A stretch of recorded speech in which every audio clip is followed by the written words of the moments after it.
Okay, now that we're live on YouTube, Damodar Priya, we love you, we miss you. This class is for you. This is a community class we're dedicated to you and Paul and Priya and Prema.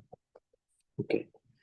Shri Shuka Uvacha Atavrajan Raja Patena Madhava Striyam Gritanga Vilepa Bhajanam Vilokya Kubjam Yuvatim Varananam Prachayatim Prachasan Rasa Prada.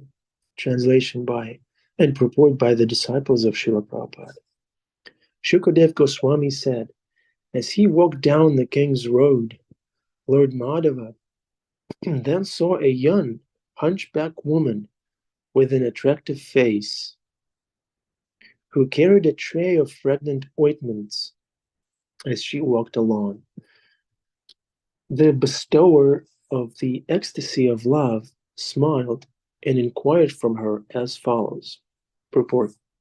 According to Srila Vishwanath Chakravarti Thakur, Vishwanath Chakravarti Thakur is a favorite saint of Venetia and whiskey.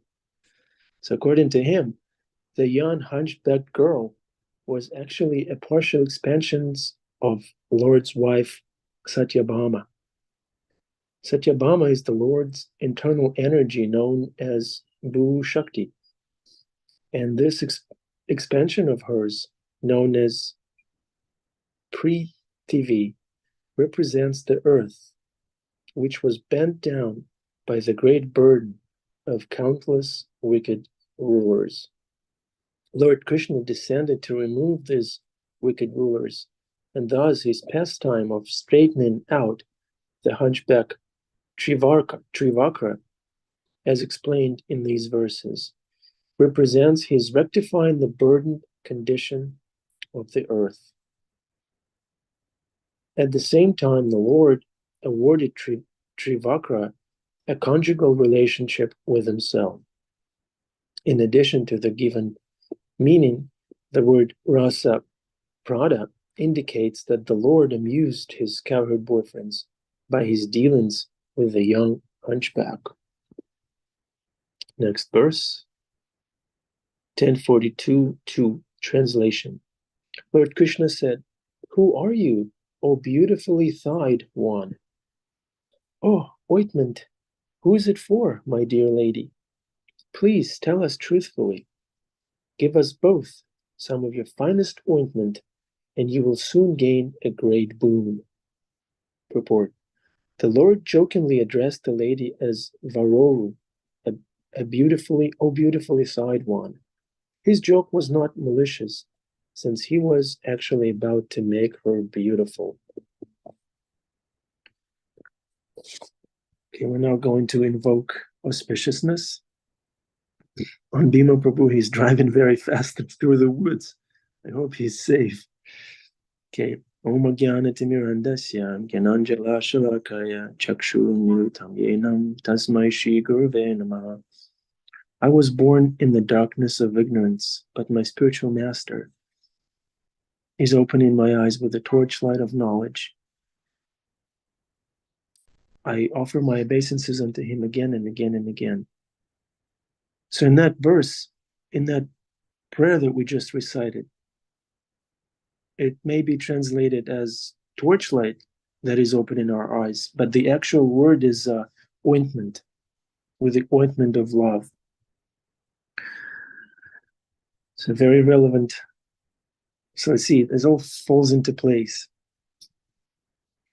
so nicely. So, yeah, these are the verses.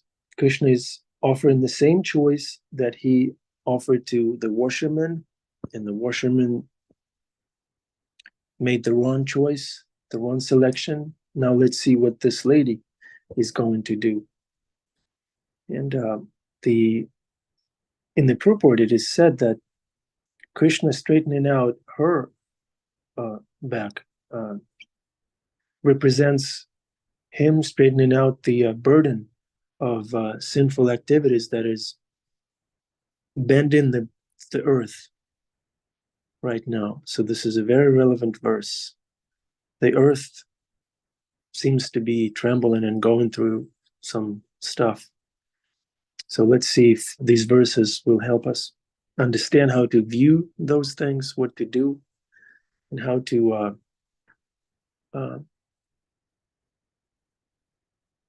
process them from a bhakti standpoint. With this, I'm turning it over to you. If you have any reflection on this, what we just read, please share. If not, we'll go to Srila Prabhupada's video and reflect on that. Adi, unmute yourself first. Well, the earth is burdened because of the lack of devotional service. And we were reflecting yesterday on how the devotees are so much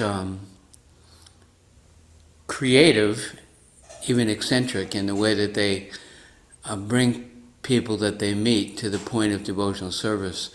We've been watching Das, he's not here right now, so we can glorify him a little bit, how he engages so many people in devotional service. He's there in the guest rooms. And I'm in the office nearby, and I can see, here he is at the dining area talking to somebody, and they're laughing. Then he's talking to somebody else, and they're laughing. Then he's on the other side of the room, and I hear his voice, and I hear laughter. So just to give you an example of like how extreme he goes to actually bring people. He said to this one girl, "So, where are you from?" She said, "Australia." He said, "Australia? Australia? Oh yeah, my sister, her friend has a cousin who's from South Africa, and that's near Australia, right?" And the lady's like, "Yeah, your sister has a friend, and her friend's cousin is from South Africa, and that's near Australia." "Yeah, that's so." And in Australia, we have a temple. It's a beautiful temple. It's a Hare Krishna temple. You ever hear of Hare Krishna? No. All right. Well, this is Krishna is the Supreme Lord, and this is a picture of Radharani. Then he goes right from like where you're from, Australia, to showing, and she's the feminine counterpart. He's talking about Radharani within 2 sentences, and then he goes, and you know what? We distribute hot meals for the homeless, and you could come and help tomorrow morning. Why don't you come over to the kitchen and help to feed the homeless? And we do this in God's name. And he goes from asking her where she's from, Australia, and then telling him his sister's friend has a cousin who's from New Zealand, from South Africa, and that's near Australia, right? It's like completely crazy, but devotees know where they're going with these conversations. To bring it, and the lady came out and she helped to engage in devotional service for a few hours. So anyway, just Yeah, the same thing. Krishna asked this lady, "Who are you? Who is this for?" But he knows where he's going with this. He's about to give her a boon. He's about to offer her a chance to surrender. How wonderful is Krishna? Jamuna Jaya. Hare Krishna. Good morning, everybody. I was just reflecting. It's so beautiful to try to see as Krishna sees. He doesn't see someone bent up. He says, "Oh, beautiful one," and that's how he sees all of us. And I've always loved when I remember, I forget who said it that way, that we should endeavor to see how Krishna sees. And it also reminds us of something in Upadeshamrita, the nectar of instruction, that says that one should not judge a devotee by anything external. Then this woman has probably been judged so externally all of her life. And here's Krishna showing with example. It's, not to judge anyone by external terms. So it's just a really beautiful reflection of that. But I love that, to try to see as Krishna sees. So just had that thought. Thank you. Beautiful reflection. Thank you, Jamuna Jaya. Yes. Wonderful point. Krishna Daya. Yes, Prabhu. Wonderful verse, both verses. So in the first verse, actually, he's talking about how Lord is straightening the earth, or basically relieving the burden on the earth. So even in this Kali Yuga, the holy names of the Lord are like incarnation of the Lord himself. And then Mahaprabhu, Chaitanya Mahaprabhu is also the hidden incarnation. So he introduced this Harinam Sankirtan, which is like, lightening everybody's heart, clearing them of these subtle contaminations, and then making them better people and then contribute better to the society. So in that way we can practically see that how there's a transformation and then the earth is becoming a better place. Of course that's not the main purpose, but so in that way of course Krishna, that's happening in the previous age, Dwapara Yuga, but in Kali Yuga also the incarnation of the Lord always, the Lord himself, so always tries to simplify the burden on Mother Earth. And Mother Earth is the consort of the Lord, as we saw Satyabhama and Bhumi Devi. That's one point. And the next point is very interesting. So the last words is mentioned as Rasaprada. So Lord always, whatever activities he does, so it's like so much relation to all the devotees. So the bestower of the mellow, so Rasaprada. So even just by his interactions with the Kubja, so he's trying to give happiness to everybody. And then who can give happiness?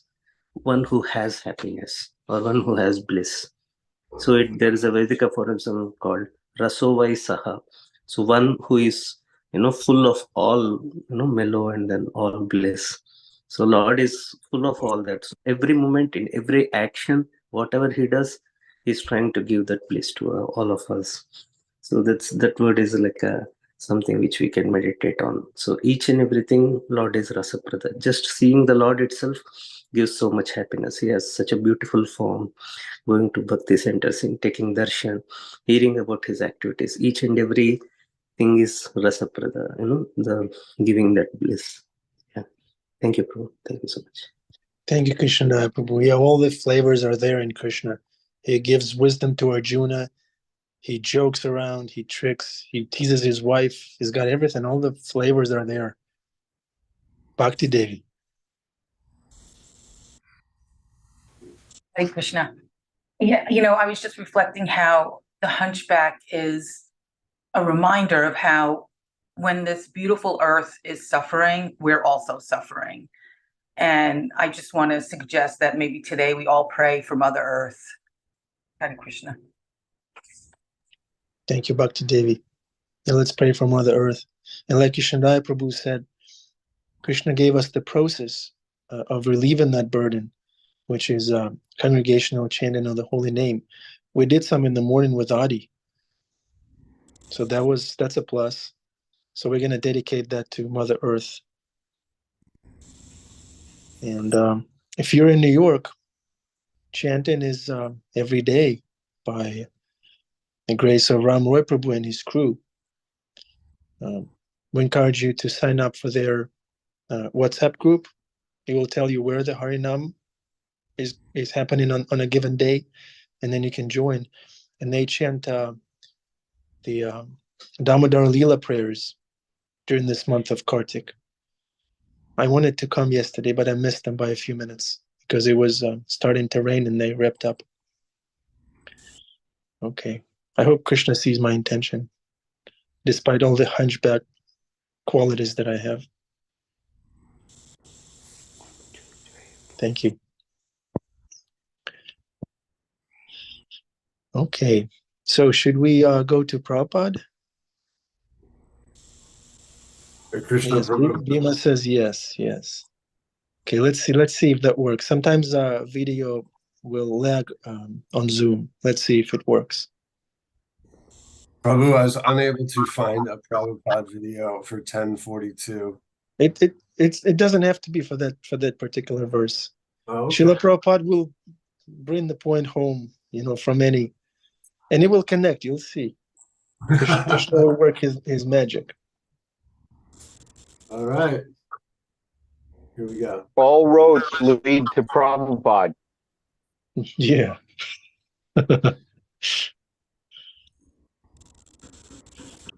We are under. Hold on, let me see if I can get this to work.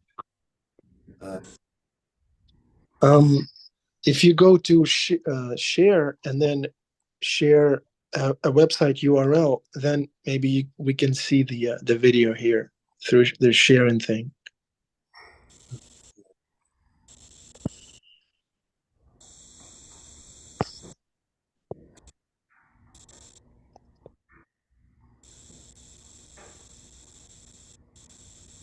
Jai Srila Prabhupada. And the nature's law. You cannot say that you are independent. Nature's law is very strict.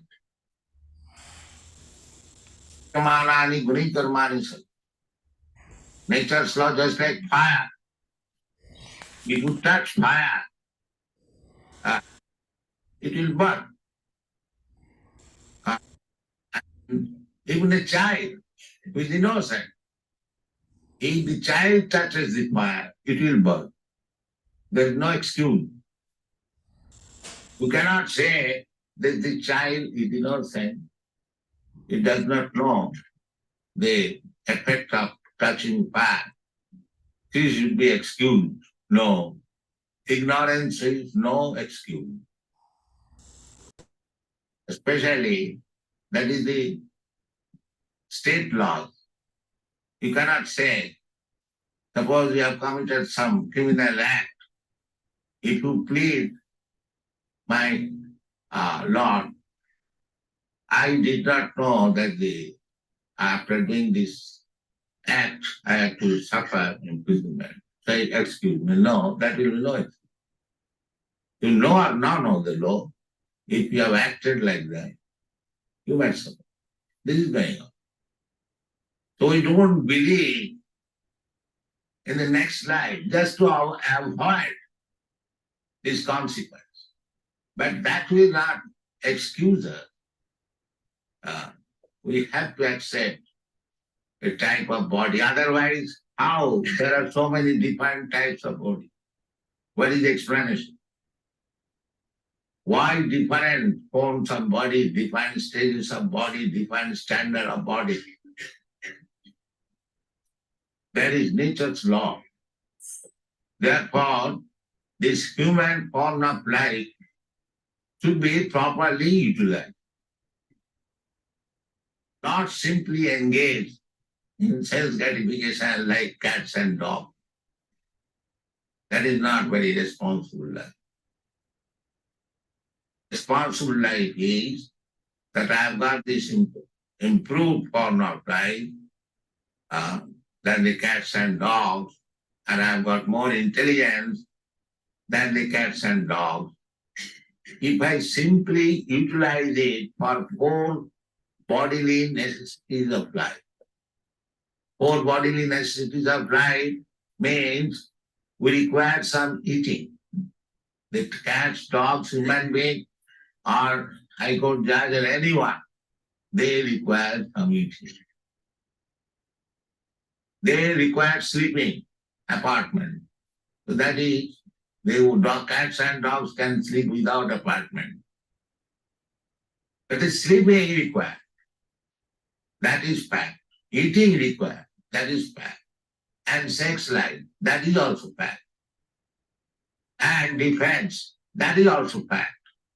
But these things are common to the cats and dogs and man, human being. So what is the special feature of the human being? The special feature of the human being is that human being can consider that I have got this nice American and Australian and Indian body, then what I am going to get next? What kind of body? That is utilized for human intelligence. A cat and dog cannot think like that. Therefore, our business should be, now by the nature's way, I have come to this form of life by evolutionary process. Now I have got good intelligence. I shall utilize it. That proper utilization is indicated in the Vedanta philosophy. Vedanta philosophy, perhaps you have heard the name. Veda means knowledge. And Anta means last stage or end. Everything has got some end. So you are being educated, you are taking education, where it shall end? That is called Vedanta. where the ultimate point. Vedanta philosophy says, that is Vedanta philosophy, ultimate knowledge. The ultimate, that is explained in the Bhagavad Gita. What is that ultimate knowledge? Vedayishta sadvai ahameva vedam. You are cultivating knowledge. The ultimate goal of knowledge, Krishna says, is to know me. Vedayishta sadvai ahameva vedam. The whole knowledge is meant for God. That is the end of knowledge. Progressive knowledge, you can make progress. Do not come to the point to understand what is God, then your knowledge is imperfect. That is called Vedanta. Athata Brahma Jigyasa. This human form of life, nice facility, intelligence, just like Australia was undeveloped. Since the Europeans came here, it is now very developed, resourceful. Because the intelligence has been utilized. Similarly, America, many other places. So this intelligence should be utilized. But if we simply utilize this intelligence for the same purpose as the cats and dogs are engaged, then it is not proper utilization. The proper utilization is Vedanta, Athata Brahma Jigyasa. Now you should inquire about Brahma, the Absolute. That is it. So people do not care to understand how nature's law is going on. Nature's law means God's law. Nature is not independent. That is stated in the Bhagavad Gita. Maya dhakshena prakriti swate sacharatam. Nature is a machine. So do you think a machine works without an operator? Do you think? Is there any evidence? Now this is a machine, photography, a wonderful machine. It is taking the picture and it will move. But there is an operator. Where is the machine which is working without operator? Can you give any example? Here is a machine which is working without operator. So how do you think that the nature machine is working without the supreme operator, God's instruction? How do you think it? This is not very reasonable. We have to judge. There are different evidences. One of the evidence is hypothesis. Because we see that no machine works without operator. Therefore, we should conclude it, even though we do not know what is God, what is the nature, we must conclude it that this nature is working under some supreme operator. That is God. It is not necessary to see the operator, but we must be operator. The human life is meant for finding out who is there to operate. Otherwise, it cats and dogs like they're eating, sleeping, mating, and dancing. That is not human. You must find out who is the operator. Athata Brahma Jigyasa. This is called in Sanskrit word. Now this human form of life is meant for inquiring about the supreme operator. Supreme operator, Krishna, is so kind. He is giving evidence in the Bhagavad Gita. Maya dhaksena prakriti syate sacharatram. Now here I am. Under my direction, the prakriti, the nature, material nature is working. So you accept, then your business is done. And Krishna gave evidences how he is controlling the nature. When Krishna was 7 years old, he lifted one big mountain on his finger. That means our understanding is that there is law of gravitation. By law of gravitation, such a big mountain, it cannot stay in one man's finger. That is our calculation. But he did it. That means he counteracted the law of gravity. That is God. So if you believe this, then you know God immediately. There is no difficulty. Just like if the child is warned, my dear child, do not touch fire. It will burn you. If the child accepts, then he gets the perfect knowledge immediately. If the child does not accept, he wants to make experiment, then he will burn his finger. So our process of knowledge we should take from the Supreme Authority. Then we save time. Bodhisattva. That is Krishna consciousness movement. We take perfect knowledge from Krishna. Mind may be imperfect, just like child is imperfect. You may be imperfect. But if you take the perfect knowledge from the Supreme Perfect, then your knowledge is perfect. That is the process. This is called Avarohopantha, knowledge coming, deductive knowledge. So everything is there. If you like to take advantage of this movement, make your life perfect, go back to home, back to Godhead, then fully utilize the center, our Melbourne center, come here, read our books, and go try to understand with your full knowledge, no blindly acceptance.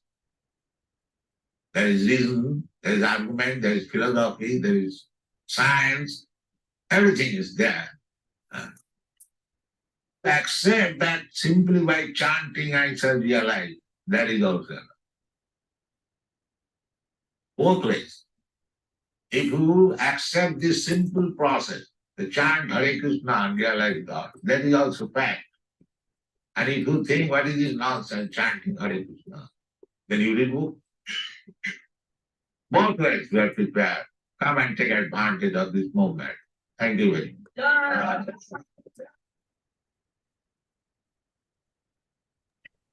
Thank you, Jeffrey Prabhu. Bhima Prabhu, are you satisfied? Bhima Prabhu was asking for Srila Prabhupada's class for months. Hare Krishna Prabhu, but you are absolutely right. He says we may be imperfect, a hunchback even, you know?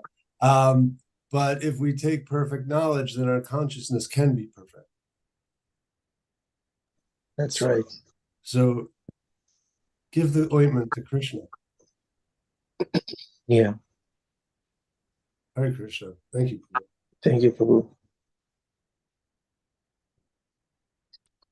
Bhima Prabhu, would you like to reflect on what Srila Prabhupada said? Burden of the earth. I find it's funny that's he selected that was just right on.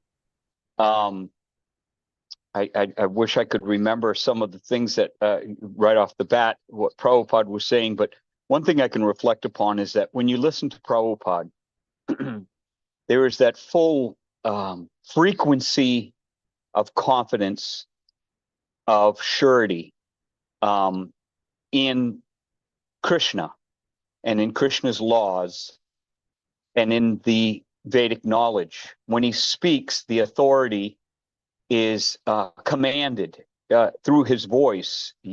It's almost something instinctual in us, probably our soul itself, accepts what Prabhupada is saying. there's no conjecture or speculation. He's not pausing to say, well, I think, or in my opinion. He is obviously very grave, but at the same time so assured of the protection that Krishna has to offer us that at one moment when he's telling us about the stringent laws of Mother Nature, which are very stringent, personally speaking, you know, you can't fool Mother Nature, right? I think everybody's heard that saying before. You can't fool Mother Nature. There's no shortcuts. And you also can't fool around with Mother Nature. But then the next thing you know, Prabhupada says, your friend, your ever well-wisher. We have to come to that realization through Vedanta sometimes. Sometimes as a child, you just sort of accept it straight up because your mind isn't getting in the way. It almost seems like Vedanta or philosophy is simply a means by which to penetrate back into our innocence, to our innocent, instinctual mind that says, of course there's a God, look at the world. And so he goes from the stringent laws of material nature, which can uproot you and slice and dice you. It's a jungle. Mother Nature, if you try to go out and survive in the woods on your own, Mother Nature will chew you up. We call Mother Bhumi, and she's nurturing us. Yes, she nurtures us when we follow her laws, but she'll chew you up like Durga if you don't follow her laws. And as Prabhupada said, and what he was saying is, you don't get away. Adi always says this one statement, and it's very powerful, is that no one gets away with anything. No one gets away with anything, which is really scares the hell out of me when he says it, because there's so much I try to get away with.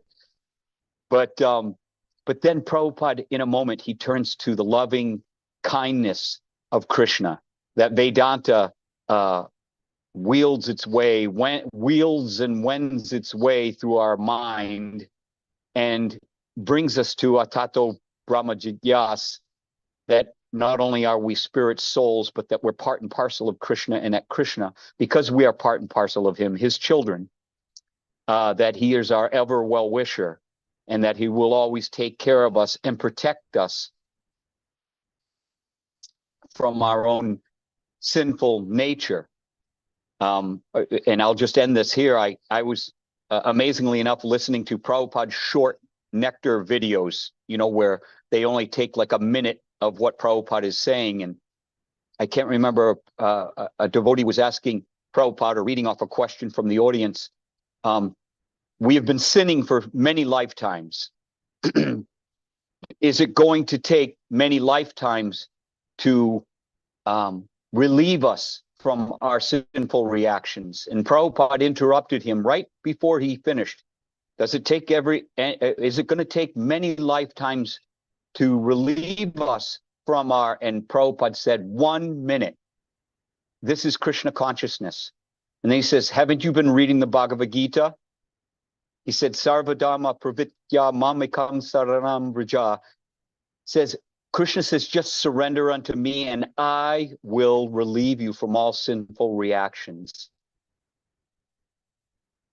So it's just wonderful hearing Prabhupada's voice. And I definitely think we should, do it more often, and then have discussions amongst ourselves as to what Prabhupada says, because what Prabhupada says, his Vani, is the foundation of everything that we are. It's the foundation of everything that we do. It's the foundation of the institution. It's the foundation of everything that every other disciple of Prabhupada, sannyas, householder, brahmachari, vanapras, it's the foundation of everything we say and think comes from Prabhupada. So I think Adi was suggesting that we should hear Prabhupada at least once a week. You're always looking for someone to give class, and I think we should hearken back to Prabhupada. Thank you very much for doing this, Prabhu. Hare Krishna. Thank you, Bhima Prabhu. Yeah, hearing Srila Prabhupada's voice is very soothing and purifying. And Jamuna Jaya is fully endorsing this idea of having Prabhupada on this class regularly. Yeah, there she is. Thank you, Jamuna Jaya. Yeah, the laws of nature may be very strict, but the saving grace is that they are governed, operated by our dear friend, Krishna, who is all powerful and who is our well-wisher and who sends personalities like Srila Prabhupada to give us things to do, mantras to chant, and relieve the burden. Jamuna Jaya, please say. Hare Krishna. Thank you for playing Prabhupada. One of the things I love about grandfather, as I always call him in my mind, is his no nonsense approach. I just love that. It goes, it's like a child knows the laws. If you disobey the laws, this is what happens. And it makes me think the hospital where I perform in, there's a young man right now who broke both of his legs in a very daring escape from the police. And he is a kid, just made a mistake, but he clearly was like, now I understand. Now I understand that what I did was wrong. He literally had this, like, this is the law. I broke it. And so I always loved about Prabhupada. It's like, this is the law. We break it. And the other thing whenever he references the dogs and hogs and working like a dog and hog things, I'm like, yep, those are things I so relate to because I always feel, but I really love his no nonsense. And I agree with Bhima, there is something so comforting about hearing him speak. It's like, yep, because he's so clear and it makes everything so crystal clear in my mind. So thank you for playing it. Hare Krishna. Thank you, Jamuna Jaya. Yeah, so, people are fighting like cats and dogs, thus increasing the burden. I hope Whiskey Prabhu is not offended by cats and dogs analogy. Is he here? Where's Venetia? Don't see her. I'll have you all know. Out. As soon as they heard cats and dogs, they tuned out. Yeah, we have to be careful and considerate of the dogs that are. I'll have you know that I disagree with Prabhupada on this because dogs do not work. At least the ones that I know, they don't work at all. I have a dog. In order to get around and bring him shopping with me and stuff, I put service dog on this thing, and people go, "Oh, he's a service dog," and I go, "Yeah, I serve him all day." So, cats. I had some feral cats here. And they don't work. They just laze around and they wait for me to bring them cans of tuna. And horses, they don't work. They just sort of like that. We try to work them, but they're very reluctant. So I disagree with Prabhupada. We work so much harder than cats and dogs. So much harder. It's a dog's life, I tell you. Hare Krishna. True. There's a verse in the Bhagavad Gita, the animal verse. Krishnadaya Prabhu, if you're on this call, maybe you can pull up that verse, where Srila Prabhupada describes which animal represents which other endeavor. Camel is the one that is chewing the chewed and tasting the taste of his own blood, thinking that this is enjoyment, chewing on a thorn. Then the dog represents the loyalty to an unworthy master. Then I think donkey represents hard labor for no reward, for being kicked by his she-donkey.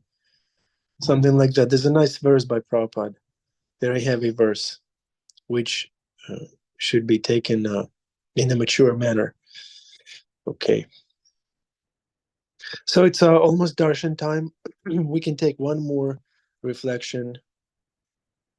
If anyone would like to reflect, please. Adipusha Prabhu, unmute yourself. Hare Krishna. Yeah, we agree with Jamuna Jaya Mataji and Bhima. They were reflecting on the quality that Prabhupada showing us how to give class. He just tells us the truth. That's what finds it. He's not saying what I wanted to say was, and the other thing that I wanted to say was, and what I think is you never hear him say I think. He actually said if you're giving class and you use the word I think, you should finish the class in the closet.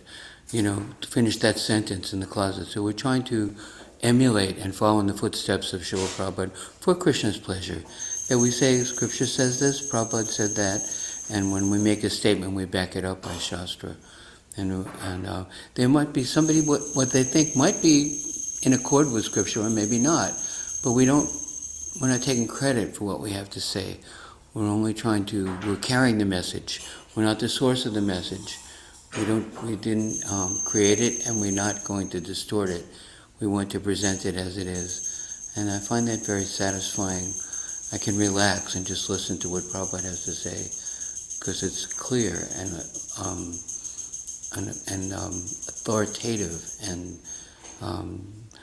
we're not to inject our own personal speculation into the message of Scripture. Everything's there. It's so nice. All glories to Srila Prabhupada. I hope that was a contribution that Srila Prabhupada would be pleased with. As far as I know, that's what he told us. Thank you, Adipush. Yes, Srila Prabhupada is no nonsense. He doesn't speculate. He doesn't manufacture anything. He's channeling. He's carefully handing the knowledge down to us based on the previous acharyas, the parampara, the scriptures, the saintly persons. So we can fully trust Srila Prabhupada. He doesn't have any spin. He doesn't put any spin on the truth, on the absolute truth, which is knowing Krishna. Krishna is the essence of all the truth. Srila Prabhupada said this in class. And he mentioned Australia several times. See? It all clicked. Okay, Krishnadaya Prabhu, thank you. So the verse, it's Srimad Bhagavatam, Canto 2, It's over there. Chapter 3, verse 19. Adipusha Prabhu, please stop talking or mute yourself. Translation. Take this over there. Okay, darshan time, all right. We'll read this during the afterglow, okay?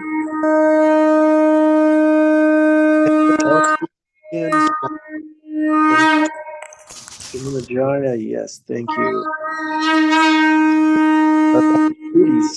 And Bhima.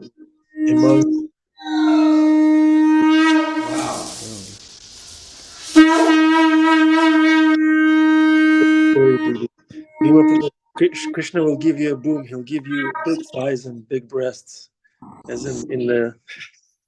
Are you happy? Yeah.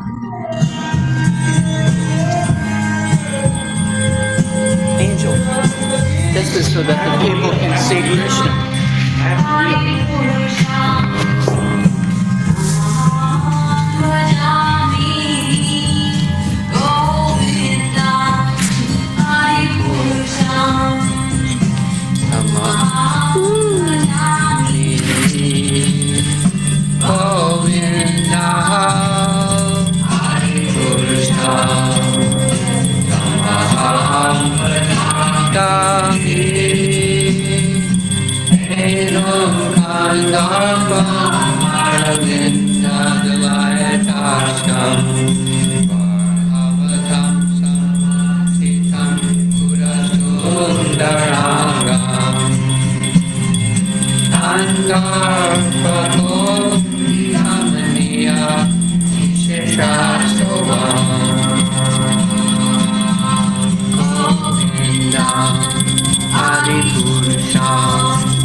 Arunanimai Prabhu ki jai. Shirup Charan Prabhu ki jai. Shri Shirada Mulidhar Shigura Chandra ki jai. Srila Prabhupada ki jai. How wonderful is Krishna. How wonderful are the devotees who spoke and participated in this community class. How wonderful is Bhima Prabhu. Come on now, don't be silly. So it's after Glow, Krishnadaya Prabhu will disperse in the chat.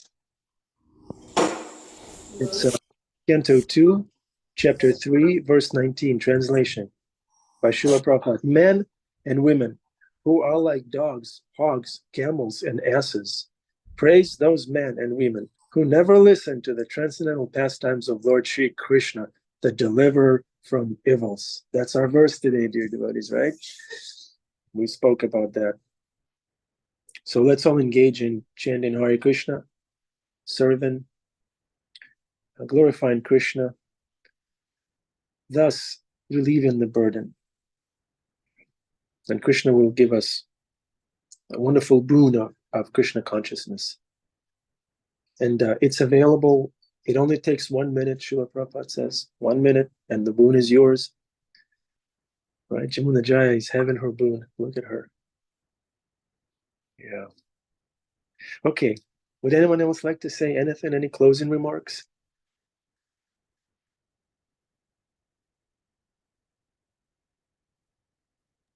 I just wanted to say I was reflecting on something Anu said on Sunday when he was saying that, I forget who he's quoting, when he said that we are the average of the 5 people that we most associate with. Oh, yeah, I like that too. Yeah. Yeah, that's been such a deep meditation for me.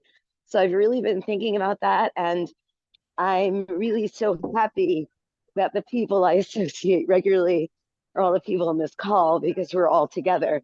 And I was thinking if I'm the average of you all, then Krishna is really helping me along and I'm very blessed by it. So I just wanted to say that because when I was thinking, who do I most associate with regularly? It's the folks on this call every morning. So thank you so much for lifting me up and giving me your mercy. That's why I woke up with a tail.